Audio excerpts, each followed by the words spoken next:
With the start of the Industrial Revolution, the use of compressed air became more important than ever. This resulted in numerous advancements and improvements in the design and operation of compressed air systems. However, the vulnerability of misuses in compressed air system can often result in energy losses of up to 30% or higher if they are not continuously monitored and managed.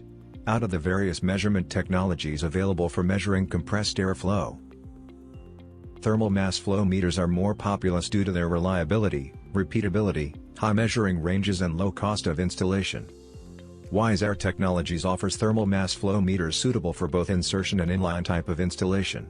Our WAFS range of flow sensors can help you to easily understand your compressed air system consumption, peaks and troughs, and the average usage depending on where they are installed. Furthermore, they can help you to keep your system under control and highlight any unusual activity in your system when used effectively. Prevention is better than cure, don't you agree?